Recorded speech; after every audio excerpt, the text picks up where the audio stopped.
안녕하십니까, 시골의사입니다.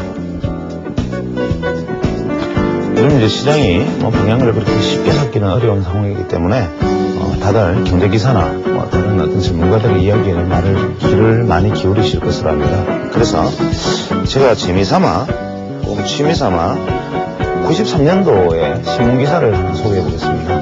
93년에 11월 27일이죠. 경제신문기사인데, 최근 들어 꾸준히 늘고 있는 고객 예탁금이 이틀간 큰 폭으로 증가할 것으로 예상되고 있다. 정권업계에 따르면 이 기간 중에 대규모의 금융체 만기가 돌아와 상당 부분이 예탁금으로 들어올 전망이다.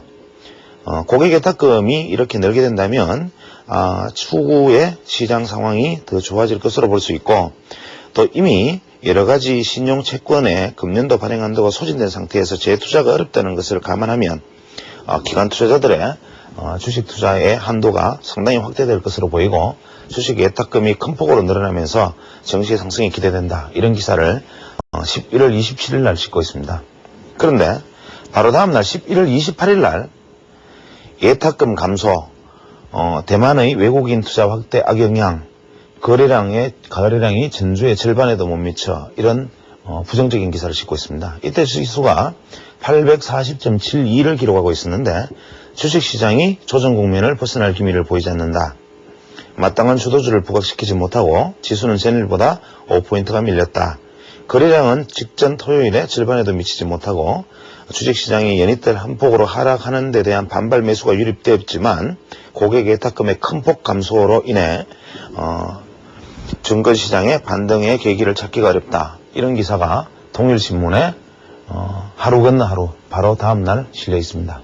이렇듯이 시장을 어떤 기술적으로 재단하는 눈이나, 심지어는 어떤 주변의 어떤 여건으로 판단하는 눈이나, 심지어는 그 외에 예탁금이라든지 각종 경제지표로 판단하는 눈이나, 이 모든 것도 결국은 예측의 영역임은 분명한 것입니다. 따라서 우리가 보통 시장에서 주변에서 얻을 수 있는 어떤 정보들 혹은 판단들, 이러한 것들의 정보 가치가 과연 얼마나 성실한 숙고를 거쳐서 내 귀에 전달된 것인가, 혹은 우리가 보통 신문지상, 언론, 다양한 경로를 통해서 얻어지는 정보들이 과연 얼마나 검증되고 과연 깊이 있게 생각된 정보들이고 가공되고 정제된 것들인가, 이러한 부분들에 대해서 좀 깊이 생각해 봐야 되지 않나 싶고, 그런 측면에서 투자자들이 각자의 어떤 세상을 보는 눈, 경제를 보는 눈, 주식을 보는 눈, 이런 것을 나만의 원칙을 가지고 있어야 될 것 같습니다. 오늘 또 지난 시간에 이어서 일단 파동에 관한 얘기를 계속 진행하고, 만약에 여건이 허락한다면 패턴에 관련된 이야기를 조금 더 이어나가도록 하겠습니다.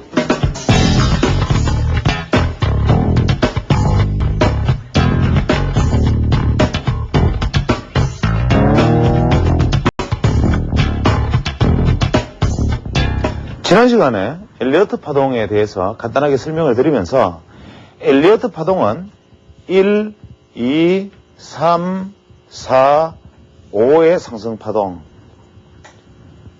A, B, C의 3개의 하락파동을 가진다, 이런 말씀 드렸습니다. 이것이 우리가 보통 하나, 둘, 셋의 봉우리가 시세의 마감을 의미한다는 사케다의 3존 이론이나 같은 이론에 지나지 않는다. 같은데 주목을 했다라고 말씀드렸고, 다만 엘리어트가 여기에서 달랐던 점은, 이러한 어떤 패턴이나 모양은 누구나 발견할 수 있었지만 이것의 높이, 이것의 거리에 눈을 떴다는 거죠.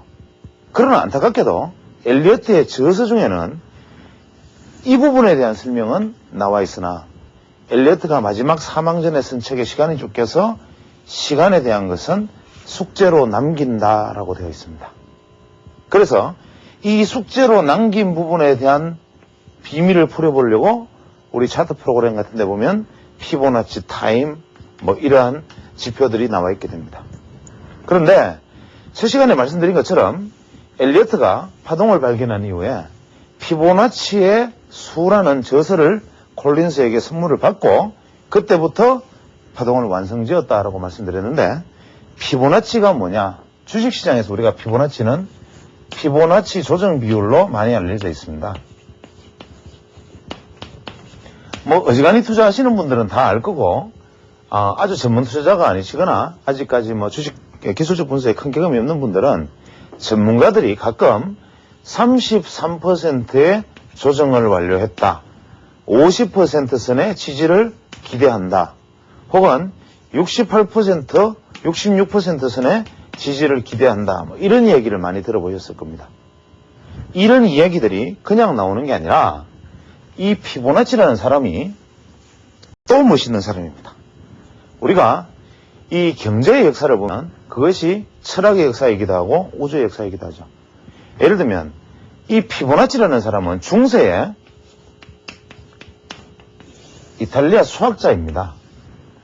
보통 우리가 그 기원전을 시대를 마치고 이제 서기 시대로 소위 뭐 신약의 시대로 들어선 다음에 아라비아, 그리스 문명이 다 나중에 쇠퇴하고 로마 문명이 발달된 이후에 신학이 철학을 지배하는 시대가 됩니다. 그것은 뭐냐면 신학 우선, 신성 우선의 시대에서는 신의 논리가 지배하는 거죠. 자연의 질서와 우주의 질서, 천문학, 뭐 이런 수리학 이런 것들은 신의 질서는 인간이 감히 개척하거나 측량할 수 없는 것인데 어떻게 하찮은 버러지 같은 인간이 감히 신의 영역을 재단하려 드느냐. 이래서 이러한 어떤 인문학에 비해서 이러한 어떤 학문들, 소위 말하는 자연과학의 학문들은 철저하게 발전이 시작됩니다. 그러나 그 시대에 이미 아라비아에서는 수리학이 엄청난 발전을 이루게 됩니다. 그래서 로마 시대의 이후에 문자가 내려왔던 로마자들은 오진법을 가지고 있었지만 이 당시 아라비아에는 벌써 영의 개념과 소위 말하는 십진법, 우리가 쓰는 10, 20, 30의 개념 십진법이 도입되어 있었죠. 그런데 이탈리아 피렌체에 있던 수학자, 피렌체의 수학자 피보나치가 도저히 이 피렌체에 오고 가는 이 물산을 감당할 수 있는 계량을 한번 하려면, 계산을 한번 하려면 두루마리 종이에 다 적어 나가야 됩니다. 로마자는. 그래서 좀 더 획기적인 게 없을까 하다가 우연찮게 아라비아 문서에서 이 십진법에 대한 수리학을 발견하고 이집트로 여행을 떠납니다. 그래서 이 사람은 수의 비밀을 찾기 위해서 이집트로 여행을 떠났는데 공교롭게 이 사람이 이집트에서 발견한 것은 질서였습니다. 수가 아니라. 이집트에 가보니까 무수하게 많은 건축물들과 고대 건축 혹은 뭐 도시 건축 혹은 상하수도 뭐 여러 가지 건축물들과 화려한 어떤 조각들을 보면서 피보나치가 무릎을 칩니다. 그건 이집트인들도 발견하지 못했죠. 이 모든 건축물 속에서 혹시 심지어는 인간의 몸의 비율 속에서도 자연 속에서도 질서를 찾아내는데 엘리어트처럼 파동의 질서를 찾아내는 것이 아니라 피보나치는 수라는 질서를 찾아냅니다. 그래서 엘리어트의 숫자라는 질서를 발견하게 됩니다.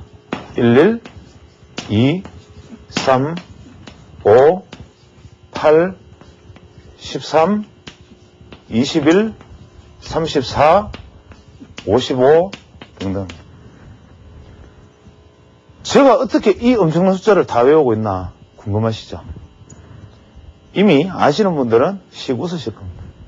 저는 이거를 피보나치 숫자를 내일 아침까지도 계속 적어 나갈 수 있습니다. 무한대로.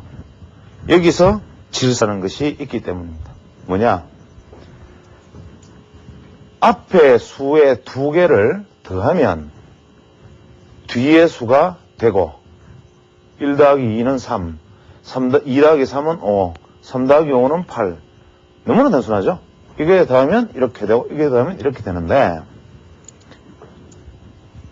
앞의 수를 뒤의 수로 나누면 2 나누기 3은 0.618. 8 나누기 13은 뒤의 수를 앞의 수를 나누면 0.618. 또 앞의 수로 뒤의 수를 나누면 1.618. 앞의 수로 뒤의 수를 나누면 1.618.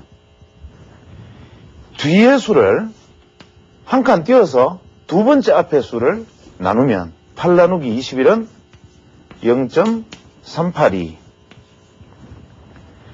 앞의 수를 한 칸 띄어서 뒤의 수로 13 나누기 5를 하면 2.618. 이 네 가지 비율을 찾아냅니다.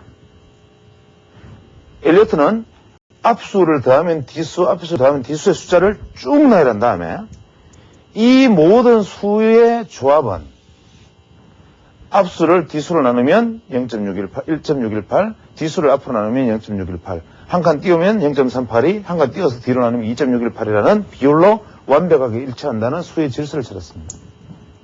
그런데 이 수를 가만히 보면 하나, 제일 많이 쓰는 거고 3, 5, 8, 뭐 이런 비율로 나갑니다. 이 모든 자연계의 안정적인 구조물의 비율은 전부 이 비율을 따르거나 이 숫자를 차용한다라고 이야기를 합니다. 실제로 피보나치가 이것을 어디에서 찾아냈느냐? 이집트 피라미드를 보면 이 세상에서 가장 완전한 구조물이라고 알려져 있습니다. 심지어는 이게 히라냐 플레이트 같은 뭐 어떤 유대인들의 어떤 뭐 플레이트나 어떤 여러 가지 모양들처럼 우주의 길을 모으는 역할을 하는 가장 완벽한 조형체라고들 이야기도 합니다. 그런데 이 이집트 피라미드의 비율은 밑변 대비 높이가 1.618배. 이 숫자를 정면에서 바라보면, 피라미드를 우리가 옆에서 보면, 피라미드 면은 한 개, 두 개, 세 개로 보일 것이고, 피라미드를 옆으로 딱 돌아서 두 개의 면을 동시에 보면, 한 개, 두 개, 세 개, 네 개, 다섯 개로 보일 것이고, 피라미드를 위에서 밑으로 내려다보면, 한 개, 두 개, 세 개, 네 개, 다섯, 여섯, 일곱, 여덟 개로 보일 것이다, 면이. 무슨 얘기인지 아시겠습니까? 이게 조형입니다. 피라미드를 위에서 내려다봤을 때 면은 8개, 옆에서 보면 5개, 정면에서 보면 3개. 이거 뭡니까? 피보나치 수입니다. 1, 3, 5, 8. 비율 1.618, 1.618, 1.618의 비율로 구성되어 있습니다. 인간의 몸에 우리가 신수비례라 그러죠. 완전비례. 레오나르도 다빈치의 그림 속에 나타나는 신수비례. 인간의 몸. 이 비율이 완벽하게 0.618, 1.618, 0.38, 1.618로 되어 있습니다. 완벽한 비율을 갖추고 있습니다. 이것은 뭐냐? 완전 비율이다. 그래서 이 3과 5와 8, 특히 최수로 시작하는 3과 5와 8, 이것들이 구성하는 비율 0.382 뭡니까? 38.2%. 1.618, 61.8%. 이러한 비율들이 바로 주식에서 조정 비율과 상승 비율로 사용이 됩니다. 즉, 엘리어트는 여기에서 질서를 발견을 하게 됩니다. 이것들을 우주로 넓혀서 생각하니까 Astronomical Analysis라 그래가지고 천문학이나 수리학 점성술로 물리학 같은 거로 혹은 피직스 이런 것들로 주식을 예측하는 흐름도 나오는데 이러한 흐름들도 비율이 수금, 지화, 목토, 천해, 명의 이 거리가 이 피보나치 비율에 의해서 조정되는 시기에 주식시장의 변동이 일어난다고 합니다. 저는 천문학의 조회가 없어서 자세히 알 수는 없습니다만은 그 책에는 그렇게 적혀 있습니다. 그래서 우주의 모든 이치와 자연계의 모든 이치가 이것에 따른다. 그래서 엘리어트는 자신의 책을 자연의 법칙과 우주의 신비 이런 책을 이름을 붙입니다. 그래서 엘리어트는 주식시장의 파동을 정의를 할 때 1, 2, 3, 4, 5 이렇게 패턴을 자기가 발견을 했는데 피보나치의 책을 보고 인간의 몸이든 건축물이든 자연이든 대상이든 조각이든 그것이 질서가 있다는 것을 깨닫고 그럼 이 파동의 질서가 존재할 것이다는데 주목을 한 거죠. 그래서 엘리어트가 조사를 해서 그 비율을 각자 대입을 해보니까 어떤 결론이 내려졌느냐. 이 첫 번째 상승 파동에 1.618배의 길이로 세 번째 파동이 상승하다. 혹은 최대 상승폭은 2.618배의 상승을 보이는 수가 있다. 하락도 첫 번째 이 하락의 길이보다 1.618배에서 2.618배의 하락의 폭을 보이는데 거의 대부분 1.618배가 정답이더라. 그 다음에 엘리어트 파동도 1, 2, 3, 4, 5 만들어 놓고 보니까 5개의 파동은 피보나치의 수 5를 따르고 하락 파동 A, B, C 3개도 피보나치의 수 3을 따르고 있더라. 자기가 만들어 놓고 봐도. 그 다음에 더 놀라운 것은 이러한 어떤 큰 파동 안에 다시 세부 파동이 존재하는데 이러한 상승 파동은 역시 소파동으로 다시 구성되어 있습니다. 하나, 둘, 셋, 넷, 다섯 소파동으로. 소정파동은 3개로 A, B, C 그렇겠죠. 또 1, 2, 3, 4, 5 A, B, C 1, 2, 3, 4, 5 A, B, C 1, 2, 3, 4, 5 A, B, C 1, 2, 3, 4, 5 이렇게 구성된 이 숫자도 이 총파동의 숫자도 피보나치 비율을 따른다. 28파동. 또 이 파동을 다시 하나 둘 셋 넷 다섯 하나 둘 셋 하나 둘 셋 넷 다섯 미세 파동으로 하면 역시 70여 개의 파동으로 엘리어트 수를 또 따른다. 피보나치 수를. 그래서 이 파동을 아무리 세분화해도 피보나치의 수를 계속 따르고 있더라. 그래서 자기 스스로도 이것이 자연의 신비, 우주의 신비, 자연의 법칙을 따르고 있다는데 스스로 최면이 걸립니다. 그래서 엘리어트가 실제로 책에서는 상당한 오바를 합니다. 그래서 그 오바한 부분들을 제거하고 그 다음에 자신의 이야기와 자신의 해석 방법을 집어넣은 프레이트 버전의 엘리어트 파동이 일단 국내에 알려져 있는 엘리어트 파동 이론입니다. 그래서 다시 엘리어트 파동으로 돌아가면 이러한 고대의 수학자, 중세 수학자 피보나치가 발견한 피보나치의 수가 엘리어트의 웨이브, 파동과 만나면서 이것이 만들어낸 화학작용과 상승작용이 현재 어떤 우리가 알고 있는 엘리어트 파동의 모습으로 나타났다 이 이야기입니다.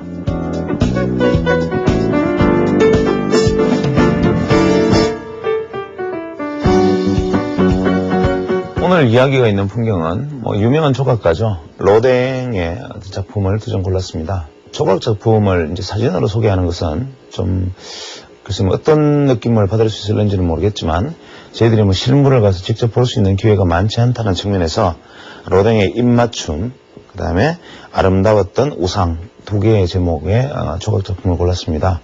실제로 이렇게 전파를 통해서 소개하기에는 다소 좀 선정적인 느낌이 있어서 좀 망설였습니다만은 예술작품이라는 것에 대해서 어떤 성정성을 논한다는 것은 지금 상당히 오히려 그 자체가 바람직하지 못한 것 같고, 특히 그 로댕이 예전에 그 젊은 시절에 로즈베레라는 그 분과 오랫동안 동거를 한 이후에 나중에 이제 굳이 결혼을 아주 나이가 들어서 늦게 결국 결혼을 하긴 했는데, 실제로 로댕이 그 기간 동안 이 로즈베레라는 분과 결혼하기 전까지 거의 부인처럼 같이 이제 결혼 생활을 하면서도 까미오 클로델이라는 연인과 혹은 제자이기도 했던 까미오 클로델과 상당히 오랜 기간 연인 관계를 만들어 왔죠.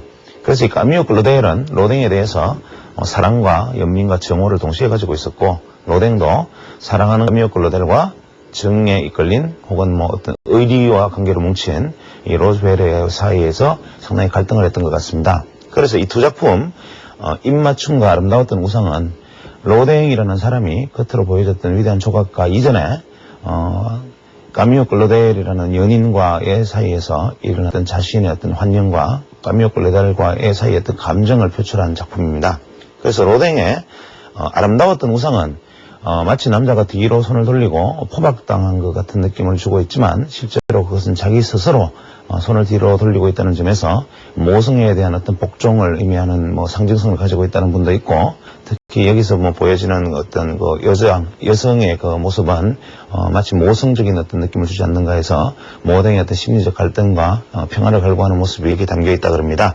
입맞춤은 로댕과 그 까미오 클로델의 어떤 연합 작품이라는 설도 있지만 굉장히 지극히 아름답고 남녀간의 사랑을 표현한 상당히 아름다운 작품에 속합니다. 여기에 같이 첨부되는 음악은 수잔 문댕이라는 분이 연주하는 당신의 소중한 사람이라는 곡입니다. 이 곡은 정통 클래식 음악도 아니고 그렇다고 해서 뭐 대중음악도 아닌 아주 경계선에 놓여 있는 음악이지만 이 곡이 우리나라 사람들의 어떤 정서, 그 다음에 현재 이 작품에서 조제가 되고자 했던 아가페와 에로스, 즉 남녀 간의 사랑과 어떤 지고의 사랑, 이러한 부분들을 생각해 줄 수 있는 아주 좋은 느낌을 담고 있지 않나 해서 같이 첨부해서 소개합니다.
근데 이제 엘리어트 파동을 무차 제가 강조하는 이유는 이 파동의 패턴을, 그림을 외우시라는 거죠.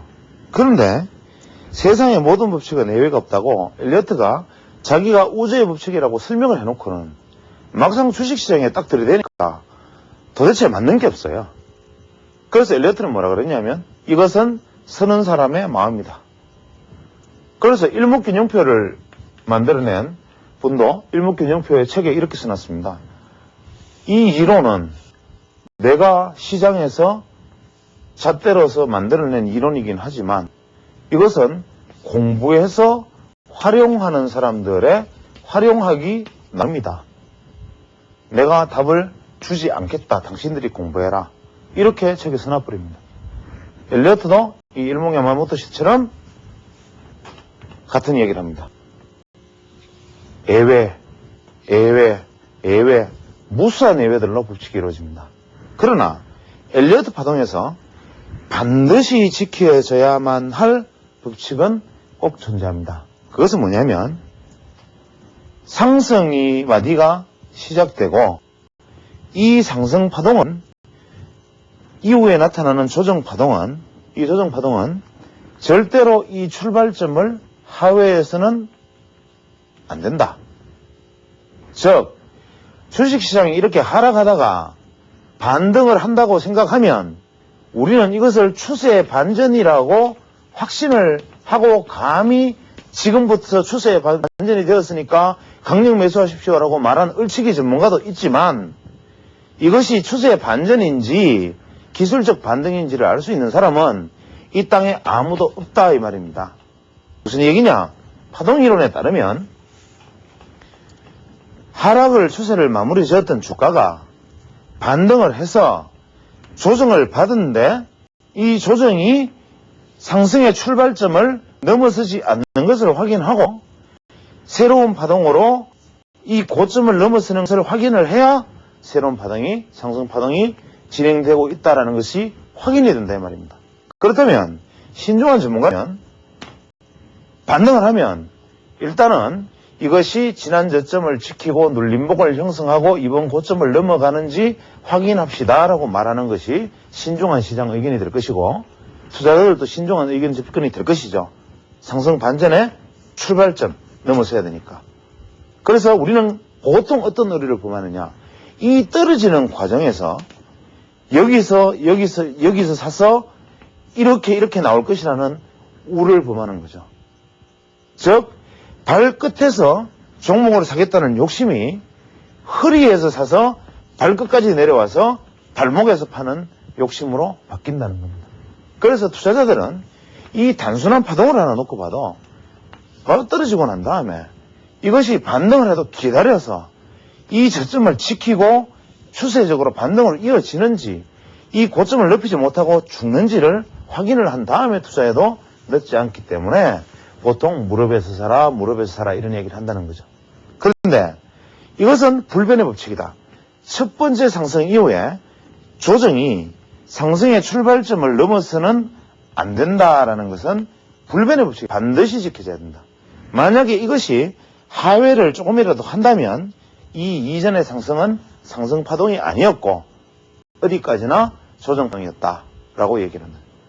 두 번째, 눌림목 이후에 상승을 하면 이 상승은 최소 이 상승의 1.618배, 최대 2.618배까지의 상승이 가능한데 여기서 제 이야기를 잠깐 하면 엘리어트 책이나 프레이트 책에 있는 건 아닙니다만은 여기서 눌림목의 깊이가 바로 이 시세를 결정짓는다.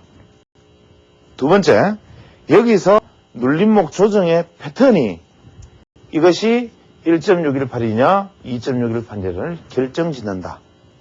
이 이야기를 저는 하는 겁니다. 이게 뭐냐?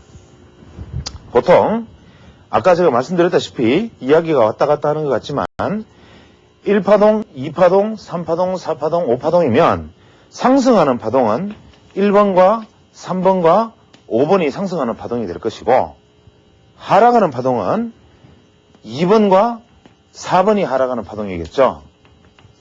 여기까지는 이해를 하시겠죠. 그러면 이 2번 파동과 4번 파동의 모양이 정해져 있다라고 엘리어트는 이야기를 합니다. 즉, 첫 번째 상승 후에 조정받는 2번 파동이 지그재그 파동이면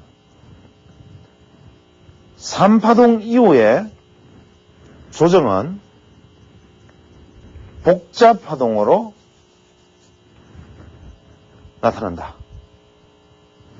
그 다음에 5파동이 나타난다. 즉 뭐냐면 두 번째 이 파동이 단순한 지그재그 패턴이라면 이 네 번째 조정은 복잡하게 나타나고 만약에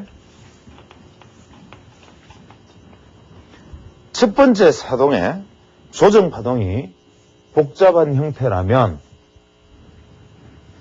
3차 상승 이후에 두 번째 상승 이후에 다음 두 번째 4파동의 조정은 단순하게 나타난다. 이것이 바로 엘리어트가 이야기한 파동 교대의 법칙입니다. 파동 교대의 법칙.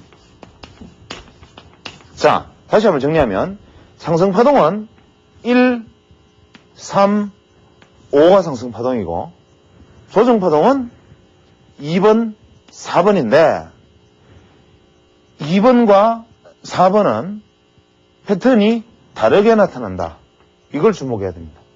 그런데 제가 보면 1파동 이후에 2파동의 조정은 80%가 단순 지그재그 파동이다. 시장 평균으로 보면. 그런데 시장의 어떤 지점에 오면, 어떤 시점에 오면 거의 모든 종목이 이 2파동이 단순 지그재그형이 아닌 복잡형으로 2파동이 형성되는 구간이 있더라. 이 구간이 가끔씩 보인다. 이때는 뭐냐? 한 종목으로 놓고 보면 2파동이 복잡형으로 나타나면 3파동은 2.618배로 갈 확률이 높더라.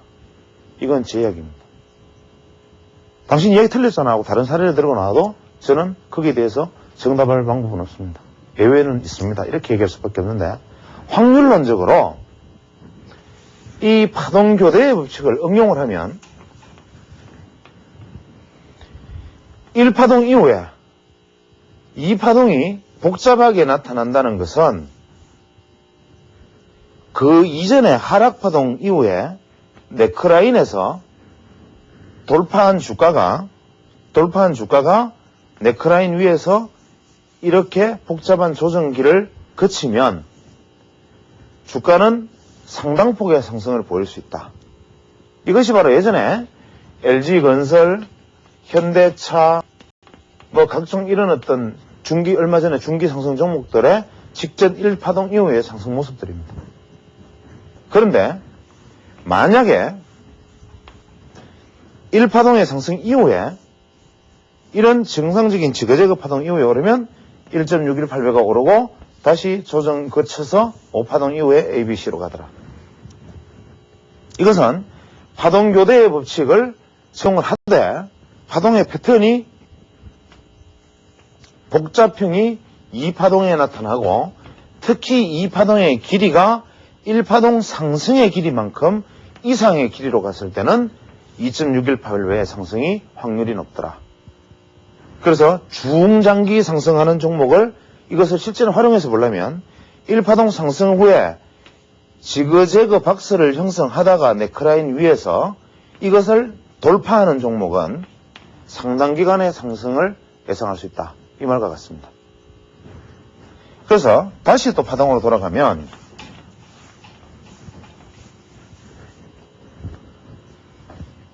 1, 2, 3, 4, 5파동 중에서 이 네 번째 파동은 다시 이 첫 번째 파동의 고점을 하회해서는 안 된다. 라는 것이 불변의 법칙입니다. 즉,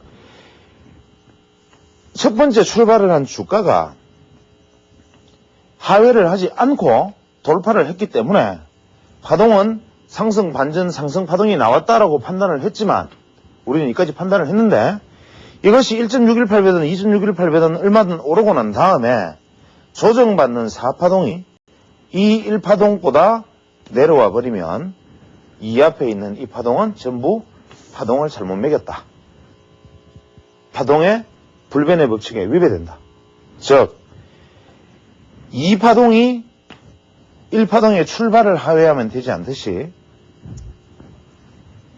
두 번째 조정파가 첫 번째 파동의 고점 이하로 하회하면 안 된다. 우리가 주가 차트를 볼 때 실전에서 이렇게 해서 주가가 이렇게 반전하는 모습을 보였다가 쭉 상승했다가 이렇게 내려가 버리는 놈이 있습니다. 선을 꺼보면 상승 파동이 아니다. 뭐냐? 여전히 조정 파동의 연장선상에 놓여 있었다. 이렇게 판단을 했는 파동론으로. 그 다음에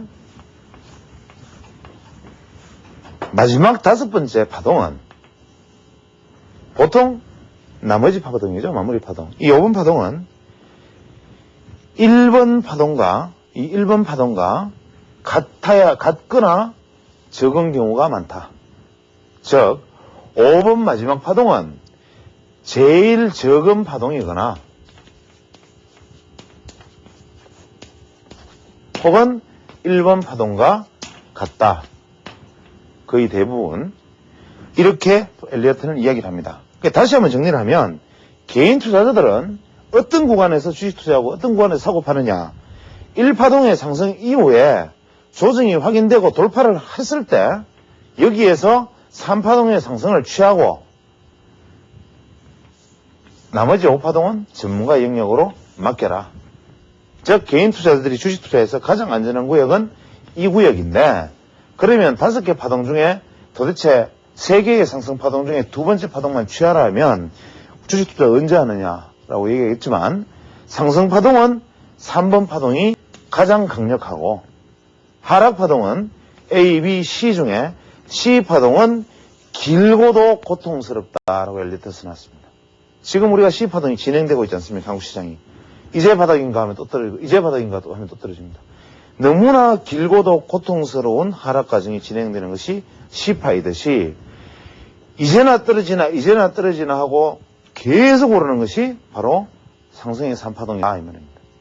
그래서 이러한 파동 매김이 개인 투자들은 익숙지도 않고 실제로 전문가들에게도 결과론적인 이야기지 쉬운 것은 아니지만 이러한 파동에 대한 명확한 인식은 주가 패턴에 대한 내가 시야를 넓혀주고 시각을 보는 눈을 키워줄 것입니다.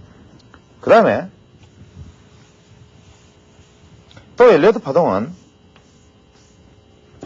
여기서 굉장히 중요한 개념이 하나 나오는데 파동 연장의 법칙이라는 게 있습니다. 파동은 이렇게 규정된 파동이 있지만 꼭 이 중에 한 놈씩은 연장은 된다. 다만 조정파동이 연장되는 경우는 없다.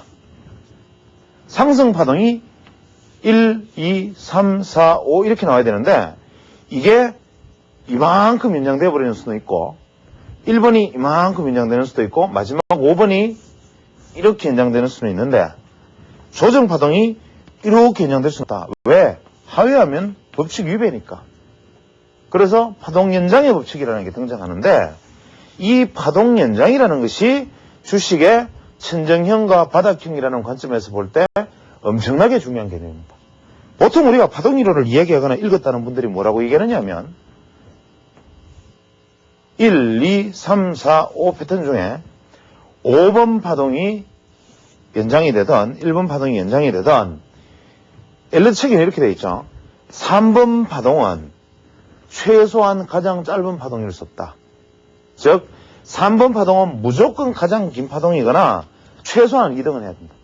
그래서 5번 파동이 이만큼 연장되면 그 다음 긴 파동은 자연히 3번 파동이거나 1번 파동이다. 1번 파동이 이만큼 연장되면 그 다음에 3번 파동, 그 다음에 5번 파동 이렇게밖에 안 나올 것이다. 그런데 우리가 주가를 측량할 때 이런 얘기를 합니다. 주가의 진정 패턴은 V자형 하락, 2중 천장, 3중 천장 혹은 헤드 앤 숄더, 원형 천장 이렇게 얘기하죠. 주가의 바닥은 뭡니까? V자형 바닥, 2중 바닥, 3중 혹은 역헤드 앤 숄더, 원형 바닥 이렇게 얘기합니다. 이것을 전문가들조차도 뚝 떼어서 이야기합니다. 앞에 어떤 사람은 파동에 대해서 자기는 앞에 얘기하고 뒤에 가서는 뭐 이번에는 역헤드, 심지어는 이런 사례도 있습니다. 제가 그냥 어떤 전문가의 이야기를 들으면서 한참 웃었는데 이번 시장은 역헤드 앤 숄더를 반드시 완성할 것이다. 이 지점에서 주가가 떡 떨어집니다. 연초에. 연초에 반등을 합니다. 이렇게. 이쯤 또 갔을 때 주가는 이쯤이었군요. 역헤드 앤 숄더의 오른쪽 어깨를 완성하려고 조정받으러 내려갈 것이다. 그래 이렇게 떡 되니까 제가 말씀드린 바와 같이 오른쪽 어깨를 완성지었습니다. 이거는 자기가 지금 무슨 소리 하고 있는지 모르는 겁니다. 내가 지금 무슨 소리 하고 있는지를 모르는 거죠. 상승 1파동을 마무리 지으면서라고 말을 하면서 이렇게 하면 내가 지금 무슨 얘기를 하는지 모른다. 이 말은 무슨 소리냐? 주가의 가장 완벽한 바닥의 형태는 바로 역헤드 앤 숄더입니다. 3중 바닥이죠. 이것은 주식의 그냥 기본적인 바닥의 패턴이 되어야 되고 특수한 어떤 패턴은 아닙니다. 왜 그런가? 우리가 파동론적 관점에서 보면 떨어지는 주가는 A, B, C로 떨어지는데 이 떨어지는 주가의 소파동은 하나, 둘, 셋, 넷, 다섯 개의 파동, 하나, 둘, 셋, 넷, 다섯 개의 파동, 반등은 A, B, C 이런 파동입니다. 올라갈 때와 반대죠. 올라갈 때는 1파, 2파, 3파, 4파, 5파가 1파가 하나, 둘, 셋, 넷, 다섯 떨어질 때가 A, B, C인데 즉 오르는 추세 방향에 따라가는 것이 주추세다. 즉 하락할 때는 하락 방향이 주추세이기 때문에 주추세는 5개의 파동, 주추세와 반대되는 것은 3개의 파동, 주추세와 같은 방향은 5개의 파동이니까 우리가 보통 하락의 A, B, C 중에 마지막 C는 이렇게 소파동 5개로 구성되어 있다 이거죠. 5개 파동으로. 그러면 우리가 어떤 지점에서 주가가 반등을 한다고 생각을 한다면 그 앞에 파동은 하락 파동이어야 된다. 그러면 하나, 둘, 셋, 넷, 5개가 떨어지고 그 다음에 반등을 하면 1, 2, 3, 4, 5가 오르는데 그러면 떨어지는 파동이 1, 2, 3, 4, 5 오르는 파동이 하나, 둘, 셋으로 가면 당연히 역헤드 앤 숄더는 기본형의 패턴으로 나타나야 된다. 시간관계에서 일단 여기까지 패턴으로 정리하고 다음 시간에 나머지 이어서 정리하겠습니다. 세계 지식 포럼을 기억하십니까? 세계 지식 포럼은 세계적 석학들과 최고 경영자들이 모여 기업과 국가의 생존 전략을 모색하는 첨단 지식 학습의 장입니다. 매일경제신문과 매일경제TV는 올해에도 21세기 지식기반 경제를 살아가는 지식인들의 향연인 세계 지식 포럼을 서울에서 개최합니다. 오는 10월 17일부터 19일까지 3일간 JW 메리어트 호텔과 센트럴시티에서 열리는 세계 지식 포럼에는 OECD, 글로벌 날리지 파트너십 등 세계기구, 파이낸셜 타임즈, 일본 경제신문, 블룸버그, 포브스 등 세계 유수 언론기관과 베인앤컴퍼니 등 국제적 컨설팅 회사가 함께합니다. 세계적인 석학 폴 크루그만 미 프린스턴대 교수와 수파차이 차기 WTO 의장, 유한 프리츠 국제언론인협회 사무총장, 셰릴 쉐이버즈 전 미 상무부 기술 담당 차관보, 존 도나유 베인앤컴퍼니 사장 등 80여 명의 세계 정치, 경제, 학계 지식 리더들이 연사로 참가합니다. 아는 것이 힘입니다. 세계 지식 포럼에서 21세기 성공의 지혜를 찾으십시오.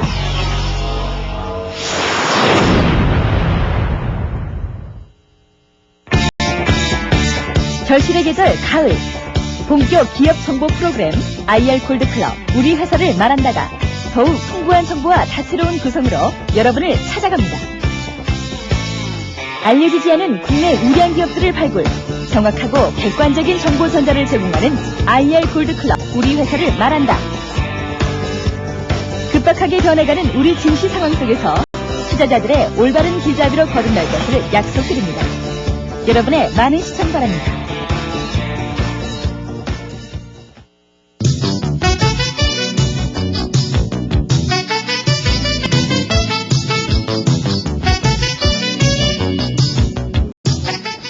오늘의 투자 클리닉은 단기 투자자 한 분이 이제 아주 긴 사연을 보내오셨는데, 전업 투자자시고, 당시 IMF 당시에 이제 은행에서 뭐 지방은행이 없어질 때 퇴직하신 다음에 그 퇴직금으로 전업 투자를 시작하시고, 그동안 단기 투자를 꽤 오래 해오셨는데다가 또 근래 들어서는 단기 투자를 전문적으로 가르치는 어떤 뭐 학원들 혹은 뭐 따라서 가고, 심지어는 고수라고 알려진 분을 제가 여기서 뭐 이름을 밝힐 수는 없지만 상당히 유명한 분이네요. 이분한테 직접적으로 개인 지도까지 받았다라고 얘기를 합니다. 사연이 굉장히 길고 매매 내역서를 첨부해서 보내셨는데 단기 투자자시다 보니까 실제로 뭐 거래 대금이나 수수료가 전체 자금에 보다 훨씬 더 넘었을 정도로 많은 매매 수를 기록하고 있습니다. 이분이 이제 매매에서 주로 삼는 모토는 긴 양봉 투자라고 얘기를 하십니다. 그러나 이분 말씀으로는 소형주는 법칙을 따르지 않는 경우가 많고, 주로 중대형주의 경우에 일단 긴 양봉이 나타나면 일단 저녁 동시호가에 매수를 해서 최소한 다음날 뭐 2% 정도에서 수익을 낼 확률이 훨씬 높더라. 그래서 긴 양봉이 나타나면, 거래량을 동반하는 양봉이 나타나면 일단 무조건 매수를 하고, 그 다음에 아래 꼬리를 단 어떤 반전형의 모습이 나타났을 때도 매수를 하는데, 이 경우에는 다음날 아침에 호가가 보합선 이하에서 출발할 경우에는 바로 손절매하는 원칙을 가지고 있다 그러시고요. 그 다음에 거래량이 증가하는 종목과 전일 거래량이 오전 11시 이전에 전일 거래량이 전일 거래량을 돌파하는 종목들에 대해서 초단기 매매, 그 다음에 우리 흔히 뭐 이런 걸 뭐라고 그러나요? 테마 혹은 뭐 짝짓기 투자 뭐 이렇게 여러 가지 표현을 하는데, 이런 어떤 테마 종목을 정리해뒀다가 한 개 종목이 오르면 두 번째 후발주자가 가능한 것을 일단은 뭐 단기 매매를 하는데, 후발주자의 경우에도 혹시나 선발주자가 꺾이면 같이 꺾일 수 있으니까 선발주자가 상한가 진입할 경우에 후발주자에서 1% 내지 2%의 수익을 내는 아주 초단기 매매를 하신다 그럽니다. 그래서 이분이 저한테 사연을 보내신 이유는 꼭 실패하신 분 같지는 않습니다. 내용상 보면은 제가 다 검토를 할 수는 없었는데 수익을 내시는 구간도 있고 뭐 실패하시는 구간도 있는데, 이 부분은 최소한 큰 손실을 내신 적은 없는 것 같네요. 수수료에서 손실을 내셨는데, 그런데 이제 이분이 말씀하시는 어떤 그 데이 트레이닝의 테크닉에 대해서 한번 생각을 해보죠. 여기 전업 투자자도 많으시고 단기 매매자도 많으실 거라고 생각을 하는데, 우리가 데이 트레이딩 혹은 단기 매매의 원칙은 가장 중요한 것은 결을 따라 치는 것이죠. 예를 들어서 나무가 있는데 어떤 금술의 달인이 나무를 베면 보통 어느 정도 금도에 능한 분들이 나무를 벨 때는 결을 따라 치면 나무가 베어지지만, 만약에 결의 반대로 치면 칼이 부러집니다. 그래서 단기 매매자일수록 실패의 확률을 낮추려면 반드시 주식의 결을 따라 쳐야 되는데, 이분이 말씀하시는 떨어진 상황에서 어떤 단기 하락 국면에서 긴 양봉이 나타나면 매수한다. 이것은 우리가 패턴 분석에 있어서 역전형의 패턴이 나타나면 일단 매수해서 다음날 수익을 낸다라고 말씀을 하시죠. 이 경우에 이렇게 차트를 보면 삼성전자를 이렇게 차트를 보면 실제로 대부분 성공하는 것처럼 보이지만 시간이 흘러서 근래 들어올서 작년 재작년 넘어오면서 올해 특히 들었으면서 이러한 법칙이 상당히 와야 되는 모습을 보입니다. 이건 왜 그러냐 하면 단기 투자자들이 늘어나고 기술적 분석을 좀 더 신경 쓰면서 특히 봉 패턴의 분석을 하는 투자자들이 늘어나기 시작하면서 패턴이 왜곡되기 시작합니다. 예를 들어서 예전 같으면 검은 양봉 옆에 붉은 양봉이 붙어서 접선형이죠. 이렇게 접선이 되면 그 다음 날은 반전 가능형이다라고 이제 생각을 하고 접선이 되면 매수를 하는 사람이 생기겠지만 지금은 접선형이 될 종목은 미리 그것을 예상하고 저녁에 사는 사람이 늘어나서 이제는 아주 맞잡게 되죠. 주가가. 그래서 이 봉이 패턴이 왜곡되거나 특히 저녁과 아침에 오전 오후에 들어서 과거와는 다른 패턴으로 점점 바뀌어가고 있기 때문에 단순한 패턴 분석은 사실 좀 위험합니다. 그래서 단기 투자자가 취해야 될 가장 중요한 덕목은 뭐냐면 결을 따라쳐라. 예를 들어서 보조지표를 기준으로 한번 생각을 해보죠. 제가 뭐 이런 얘기하는 것을 별로 바람직하게 생각하지는 않습니다만은 최소한 우리가 ADX라는 보조지표가 있다고 보조지표가 있습니다. 추세지표죠.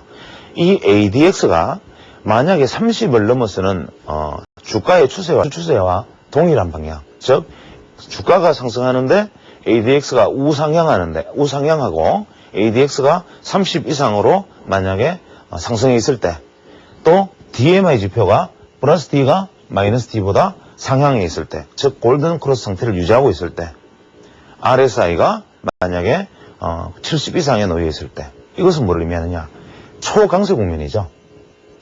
이럴 때 혹자는 과열 국면이기 때문에 매도의식이다 이렇게 말을 할 수 있습니다. 물론 중기 투자자의 경우에는 어느 정도 타당한 이야기입니다. 그러나 단기 투자자는 이러한 종목이 음봉을 낼 때, 즉 떨어지는 종목을 매수하는, 즉 결을 반대로 치는 것은 뭐냐면 이러한 종목이 첫 번째 음봉을 내릴 때 매수하면 이 강한 추세로 되돌아가려는 탄력에 의해서 반드시 받은 날 반등이 어느 정도 성공을 하겠죠. 그래서 이것을 떨어지는 음봉을 넣는 데이 트레이더도 주추세의 결을 무시할 수 없다.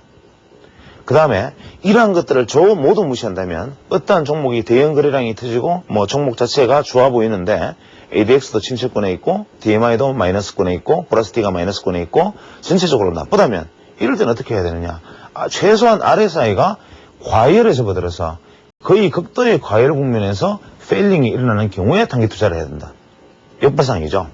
보통 그런 경우에는 중기 추세적으로는 거의 희망이 없습니다. 그러나 이런 경우에 침체된 종목에서 침체권에서 매수를 한다 해서 ADX가 하락하고 있고 DMI 플러스 D가 밑으로 가 있고 RSI가 30 이하로 침체되어 있는 국면에서 단기 투자를 한다. 이것은 방향이 틀렸죠. 그래서 우리가 단기 투자를 하든 중기 투자를 하든 가장 중요하게 생각해야 되는 것은 추세입니다. 그래서 중기 투자자라면 오히려 어떻게 선택하느냐? ADX가 30 이상 혹은 20 이상 최소한 주추세와 일치하는 방향으로 보이고 있고 DMI가 골든 크로스를 내는 상황에서 RSI가 침체권에서 갓 벗어나려는 것을 고른다. 이것은 장기 투자자는 아니더라도 중기 투자자가 한번 해볼 만한 일이다. 단기 투자자라면 이러한 상황에서도 RSI가 과열권에 70 이상으로 접어드는 순간 매수를 한다. 그때 특히 음봉을 내리는 순간 매수한다. 이렇게 접근 방법이 틀린 거죠. 그래서 주식시장의 원리라는 것이 모든 사람에게 획일적으로 적용되는 것이 아니다. 그래서 이러한 어떤 원리들을 가만히 생각해 보면 내가 주식에서 내가 원하는 투자는 무엇인가? 예를 들어서 단기 투자자라면 음봉 투자냐 양봉 투자냐, 혹은 상한가 매수냐 하한가 매수냐, 혹은 중기 투자자라면 어떠한 것이냐 생각을 해봐야겠죠. 그러면서 데이 트레이더라면 한마디 더 제가 조언을 드린다면 심리지표에 굉장히 관심을 기울여야 됩니다. 제가 어떤 데이 트레이딩의 전문가를 한번 뵈고 이분이 1,000원, 1,900원, 50원, 500원, 5,000원 이런 어떤 단위 수에 대한 인간의 기대 심리에 자기는 주목한다 이런 얘기를 하셨습니다. 그러나 모든 것이 그렇게 단순하진 않죠. 실제로 심리적 지표가 이건 물론 제 이야기입니다만은 봉에서 기준으로 치면 우리가 당일 기준 8% 이상의 상승을 이루어내고 6% 이하로 내려가지 않는 종목이 최소한 다음날 상승을 연이어서 할 수 있는 최소한 3병, 2병을 낼 수 있는 조건에 해당된다. 그 다음에 상한가 매수를 한다고 가정하면 최소한 13%를 넘어서서 상한가 들어갔다가 다시 13% 이하로 밀렸다 되돌아갈 때 뭐를 중심으로 하느냐. 상한가가 13%에서 넘어서 진입을 할 때 매도 호가 대비 매수 호가가 적음에도 불구하고 오히려 매도 호가를 누군가가 나타나서 보이지 않는 매수가 등장해서 상한가에 진입시키는 에너지를 보이는 것은 이것은 뭐냐. 시장에서 추격 매수를 유발할 수 있는 조건이 되고 이것이 일단 매물을 맞아서 되풀려서 13% 내려왔을 때는 반대로 매수가 매도보다 우위에 놓여 있어야 실제로 추격 매수가 유발된 것이죠. 그래서 우리가 상한가를 매수한다 그러면 지난번 뭐 갭이 났을 때 매수를 한다. 혹은 뭐 거래량이 지난 거래량을 폭증한다. 혹은 처상한가는 무조건 붙어라.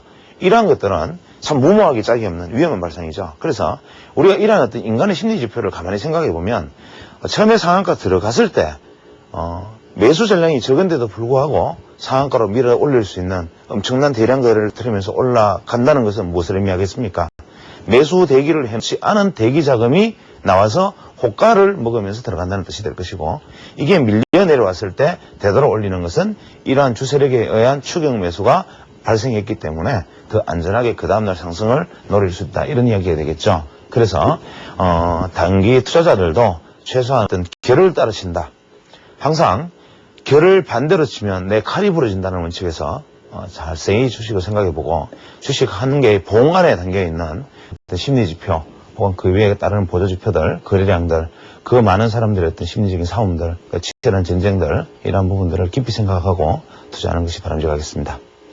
예, 오늘까지는 이제 파동에 대한 얘기가 계속 진행되는데 경우에 따라서는 조금 지루하게 느껴지시는 분도 있으리라 믿습니다. 당신이 주식 투자해서 그냥 잘할 수 있는 방법 혹은 폭등주 찾는 방법 혹은 돈 벌 수 있는 방법만 얘기하면 되지 왜 긴 무슨 학문하는 시간도 아니고 이런 얘기들을 하느냐고 해서 좀 못마땅해 하시는 분도 있으리라 믿습니다만은 우리가 시장에서 알고 있는 어떤 여러분들이 혹은 알고 있는 받아들이는 이론들 심지어는 뭐 제가 뭐 이런 사례를 들어서 뭐 합니다만은 봉 패턴을 두고 뭐 일본식 용어를 많이 붙여가지고 뭐 2익조, 3익조 뭐 이러한 이름들을 붙여서 이것이 새로운 어떤 하나의 차트 패턴인 양 말씀하시는 분들도 있고 경우에 따라서는 과거에 한 10년 전에 뭐 서점에 있는 우리가 나와있던 일본 책의 어떤 번역서들이나 그 아류들 혹은 뭐 미국에서 처음에 이론이 개발되었을 때 그 이론들이 왜곡되어지던 과정들을 그냥 가감없이 받아들였던 과정들 이런 것들에 의해서 주가 분석에 있어서 가장 근본적인 부분들이 왜곡되어 있는 부분들이 많기 때문에 제가 가능하면 이러한 챕터를 하나하나 소개해가면서 어떤 원래 다른 사람들의 원래 정규 이론은 이러했고 저는 이러한 과정을 받아들이는 과정을 이렇게 거쳐왔습니다 라는 얘기를 하고 있는 것입니다. 그래서 그 과정 속에서 가끔 제 생각이 들어있긴 하겠지만 아직 당분간은 기본 이론을 소개하는 데 충실할 생각입니다. 감사합니다.